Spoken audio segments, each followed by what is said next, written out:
Before I ventured underwater with an air tank, I thought there to be only one type of coral, a colorful staghorn-looking thing, and that was it. And then I did a drift dive.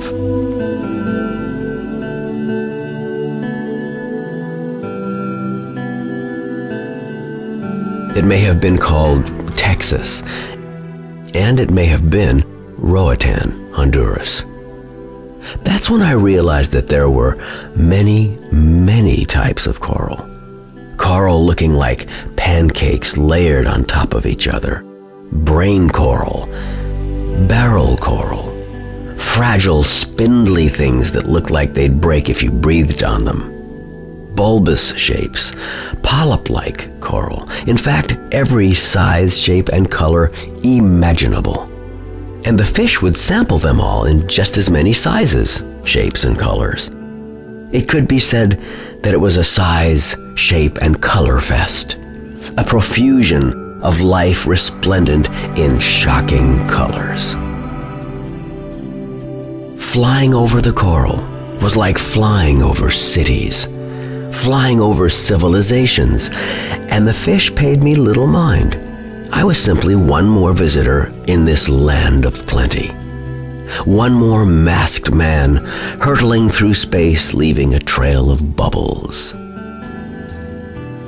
And these corals actively contributing to the health and ecosystem of the ocean, and in spite of all outward appearances, they are frail. The slightest rise or fall of the temperature can decimate an entire reef that had taken hundreds of years to populate. Respecting their fragility, I hover just out of reach of these marine flower gardens, so that a stabilizing kick of a fin or swipe of a hand doesn't unseat years of slow, deliberate growth. And to think that millions of these tiny flagellates, called zooxanthellae, live inside the skeletal formations we call coral. That it's this tiny protozoa that gives the corals their exquisite color. Symbiosis, two living things coming together to make something yet more beautiful. It is just that simple, isn't it?